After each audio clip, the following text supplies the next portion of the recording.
গুরুর ব্রহ্মা গুরুর বিষ্ণু গুরুর্দেব মহেশ্বর গুরুরেব পরং ব্রহ্ম তস্मै শ্রী গুরবে নমঃ। প্রথমেই শ্রী শ্রী ঠাকুর অনুকূল চন্দ্রের রাঙ্গা রাতুল চরণে আমার শতকোটি প্রণাম।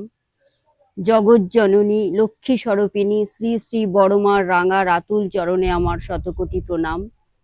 পরম পূজ্য পাদ শ্রী শ্রী বরদার রাঙ্গা রাতুল চরণে আমার শতকোটি প্রণাম জানিয়ে, বর্তমান আচার্য দেবের চরণে আমার শতকোটি প্রণাম জানিয়ে এবং আপনাদের সকলকে আনন্দিত জয়গুরু জানিয়ে আজকের ভিডিও শুরু করছি।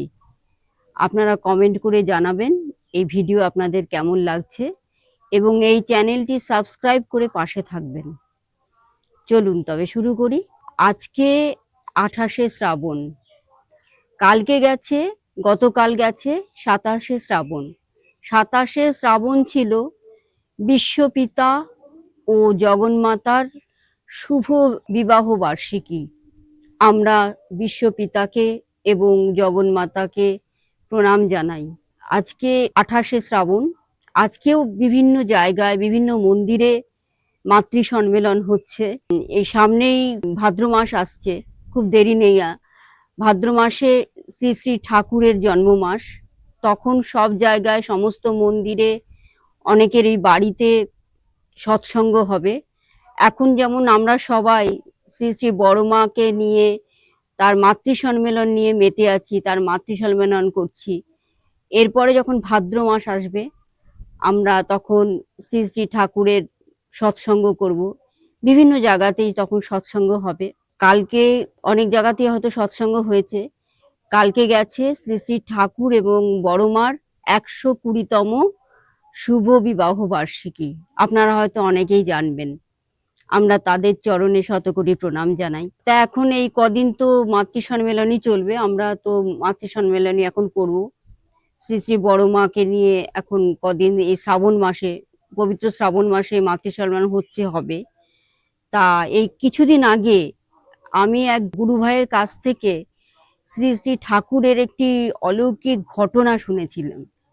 তা আজকে খুব ইচ্ছে করছে যে আপনাদের কাছে সেই ঘটনাটা শেয়ার করি। মানে একটা অত্যাশ্চর্য অলৌকিক ঘটনা, যে একজন ঠাকুরের, শ্রী শ্রী ঠাকুরের একজন ভক্ত আর কি, খুবই ভক্ত ছিলেন উনি। উনি দেহরক্ষার পরও শ্রী শ্রী ঠাকুরের কাছে কিন্তু ফিরে এসেছিলেন, এটা শুনেছি আর কি। তা আজকে আপনাদের কাছে শোনাতে চাই এই ঘটনাটা। মানে খুব ইচ্ছে করছে এটা শোনাই।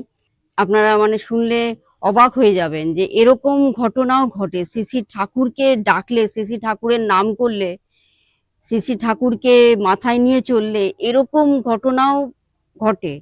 যেমন শ্রী শ্রী ঠাকুর পুণ্যপুঁথিতে বলেছিলেন যে নাম করলে অসম্ভব সম্ভব হয়।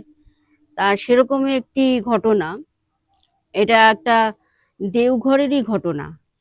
দেওঘরে একজন গুরুভাই দাদা থাকতেন, তার নাম খুব সম্ভব বলেছিলেন যে রবি বন্দ্যোপাধ্যায়, রবি ব্যানার্জি। উনি ডাক্তার ছিলেন, দেওঘরে উনি থাকতেন, ওখানে ডাক্তারি করতেন। যা হোক, তা হঠাৎ একদিন খুব উনি অসুস্থ হয়ে পড়লেন, খুবই মানে শরীর খুবই দুর্বল হয়ে গেছিল, অসুস্থ হয়ে গেছিলেন, মানে উনি ভুগেছিলেন আর কি। যাই হোক, ভুগতে ভুগতে উনি উনি চলে গেলেন আর কি, এরকম আর কি। শ্রী শ্রী ঠাকুরকে সবাই এসে মানে বলছেন, তার সমস্ত ভক্তরা, যে উনি আর নেই।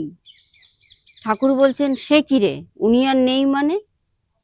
দেখ তোরা ভালো করে। বলছে, আরো সবাই গিয়ে বললেন না উনি নেই। ঠাকুর অনেককেই পাঠালেন তার কাছে দেখে আসার জন্য, তাকে তার খোঁজ নেবার জন্য। তা যিনি যাচ্ছেন তিনি এসে বলছেন যে রবিদা আর নেই। তখন শ্রী শ্রী ঠাকুর বড় মাকে বললেন, তুমি একবার যাও তো বড় বউ, দেখে এসো তো ও কেমন আছে। তা বড় মা গেলেন সেখানে। বড় মাও তাকে দেখে এসে বললেন যে হ্যাঁ, ও আর নেই, এরম এরম ব্যাপার, ও চলে গেছে, রবি চলে গেছে। তারপরে শ্রী শ্রী ঠাকুর সন্ধেবেলার দিকে তার কয়েকজন ভক্তকে সেখানে পাঠালেন। ঠাকুর যেন বিশ্বাস করতে চাইছেন, ঠাকুরকে বলা হচ্ছে যে উনি আর নেই, কিন্তু ঠাকুর যেন কিছুতেই বিশ্বাস করতে চাইছেন না। তা শ্রী শ্রী ঠাকুর তার কয়েকজন ভক্তকে পাঠালেন সেখানে যাওয়ার জন্য। শ্রী শ্রী ঠাকুর বললেন, যা তো একবার। ভক্তরা তখন বুঝে গেলেন মানে ঠাকুর কি বলতে চাইছেন। তা ৫-৬ জন ভক্ত মিলে তার বাড়িতে গেলেন, রবিদার বাড়িতে গেলেন। বাড়িতে গিয়ে দেখলেন যে সত্যি তার দেহে প্রাণ নেই। তারা করলেন কি, নাম করতে শুরু করলেন। সেই সন্ধেবেলা থেকে নাম করতে শুরু করলেন ৫-৬ জন মিলে তার শরীর স্পর্শ করে। খুব অনর্গল একদম নাম করতে থাকলেন। নাম করতে করতে একদম তারা মাঝরাত অবধি তারা নাম করলেন, মানে প্রায় শেষ রাত বলতে গেলে। শেষ রাতের দিকে তারা দেখলেন যে তিনি যেন নড়াচড়া করছেন আর তার শরীরে যেন ঘাম হচ্ছে। তখন তারা বুঝলেন যে তার শরীরে প্রাণের স্পন্দন ঘটেছে, মানে প্রাণ এসে গেছে। তিনি সত্যি চলে গেছিলেন, কিন্তু তার শরীরে যেন ঘাম হচ্ছে, তিনি অল্প অল্প নড়ছেন। যাই হোক, তারা নাম করে যাচ্ছেন, নাম করে যাচ্ছেন। তারপরে আস্তে আস্তে তিনি চোখ মেলে তাকালেন, মানে মোটামুটি ঠিকই হয়ে গেছে। তারপরে তারা এসে শ্রী শ্রী ঠাকুরকে বললেন যে রবিদা ঠিকই আছে। আচ্ছা, ভালো কথা। এবার শ্রী শ্রী ঠাকুর একদিন জ্যোতি আশ্রমে বসে আছেন, এই সন্ধ্যের মনে হয় কিছুক্ষণ আগে বা সন্ধ্যেবেলা, যাই হোক, শ্রী শ্রী ঠাকুর বসে আছেন, তার সব ভক্তরাও তার কাছে বসে আছে। তখন হঠাৎ একটি গাড়ি এসে তার কাছে থামলো, মানে শ্রী শ্রী ঠাকুরের মন্দিরের সামনে একটা গাড়ি এসে থামলো। গাড়িতে করে একজন অসুস্থ মানুষকে গাড়ি থেকে মানে নামানো হলো। মানে দুজন দাদা সেই গুরু ভাইটিকে ধরে ধরে নামালেন, আস্তে আস্তে নামিয়ে নিয়ে আসছেন। সবাই দেখছে কে যেন আসছে। নামিয়ে নিয়ে আসার পর শ্রী শ্রী ঠাকুরের কাছে সেই গুরু ভাইটিকে আনার সঙ্গে সঙ্গেই সেই গুরু ভাই শ্রী শ্রী ঠাকুরের সামনে একদম উপুর হয়ে পড়ে গেলেন। পড়ে গিয়ে কাঁদতে আরম্ভ করলেন, ঠাকুর, আমি তো ফিরে আসতে চাইনি, কেন আপনি আমাকে ফিরিয়ে আনলেন? আমি সত্যি চাইনি, আমি তো সেখানে খুব ভালো ছিলাম। কত সুন্দর জায়গা, কত সুন্দর ঠান্ডা, কি সুন্দর শান্ত পরিবেশ, আপনি কেন আমাকে ফিরিয়ে আনলেন ঠাকুর? আমি তো চাইনি, আমি তো চাইনি। ভক্তরা যারা সব বসে আছেন তারা তো অবাক হয়ে গেছেন, উনি কি বলতে চাইছেন এরম ভাবে।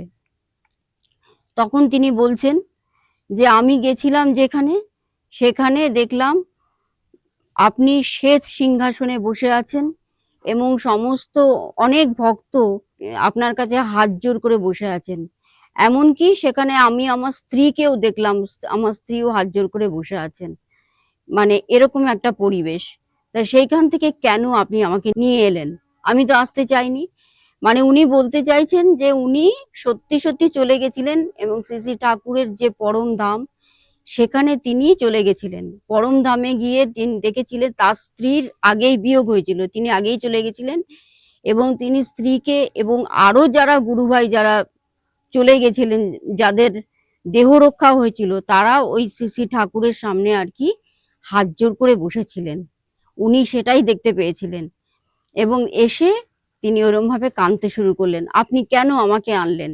আমি আপনার কাছে গেলাম, আমার স্ত্রীকে দেখলাম বসে আছেন, আরো সব গুরু ভাইয়েরা বসে আছে এবং আমি আপনার কাছে গিয়ে প্রণাম করতেই আপনি আমাকে বললেন, এখন কেন এসছিস? যা, চলে যা, চলে যা, এখন অনেক কাজ আছে তোর, যা, এখন অনেক তোর কাজ বাকি আছে, এখন তোর এলে হবে না, যা, চলে যা। তখন আমি আস্তে আস্তে আবার চলে এলাম, কেন আনলেন ঠাকুর? এরম ভাবে তিনি ঠাকুরের কাছে খুব কাঁদতে শুরু করলেন। এরপর শ্রী শ্রী ঠাকুরের ইচ্ছায় তিনি আরো অনেক দিনই জীবিত ছিলেন এবং শ্রী শ্রী ঠাকুরের অনেক কাজই হয়তো করে গেছেন। তা আমরা যদি শ্রী শ্রী ঠাকুরের নাম সবসময় করি, ইষ্টভীতি তো আছেই, সেটা তো আমাদের নিষ্ঠা করে করতেই হবে এবং তার সঙ্গেও তার নাম ধ্যান করি, তাকে স্মরণ মনন করি, তবে কিন্তু আমরা সবাই কিন্তু সেই পরম ধামেই কিন্তু পৌঁছতে পারবো। তিনি সেই পরম ধামেই পৌঁছে গেছিলেন। পরম ধামে গিয়ে তিনি দেখেছিলেন, তার স্ত্রীকে দেখেছিলেন, আরো অনেক গুরু ভাইদের দেখেছিলেন এবং শ্রী শ্রী ঠাকুরকে দেখেছিলেন, তিনি শ্বেত সিংহাসনে উপবিষ্ট আছেন। তাইলে শ্রী শ্রী ঠাকুরের নাম আমরা যদি সবসময় করি, আমাদের কিন্তু পরমধাম প্রাপ্তি হবে। প্রত্যেকটা মানুষেরই কিন্তু তাই হবে, যে যতটুকু করবে ঠিক তার ততটুকু হবে। আমাদের সবসময় কিন্তু শ্রী শ্রী ঠাকুরের নাম করে যেতে হবে, কখনো নাম ছাড়া আমাদের কিন্তু থাকা চলবে না। ইষ্টভীতি আমরা করব, দুবেলা প্রার্থনা এবং তার নাম সবসময় তাকে স্মরণ করা, মনন করা, তার সৎসঙ্গে যাওয়া, এগুলো যদি আমরা করি আমাদেরও ওই রকম পরমধাম প্রাপ্তি হবে। এবং শেষ দিনে তিনিই আসবেন আমাদের নিয়ে যেতে, এবং তিনি সবসময় আমাদের পাশেও থাকবেন। আমি আর এই ভিডিও বড় করছি না, আজকে এখানেই শেষ করলাম।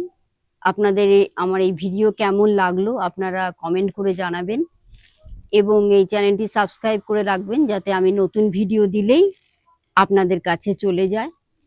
আপনারা সকলে সুস্থ থাকুন, ভালো থাকুন, পরমপিতাকে মাথায় নিয়ে চলুন এবং বড় মাকে স্মরণ করুন, মনন করুন, শ্রী শ্রী ঠাকুরের ইষ্টভীতি খুব নিষ্ঠাভাবে করুন।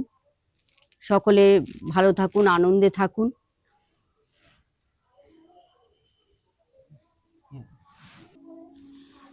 পরমপিতার রাতুল রাঙা চরণে আপনাদের সকলের মঙ্গল প্রার্থনা করে আজ এইটুকুই।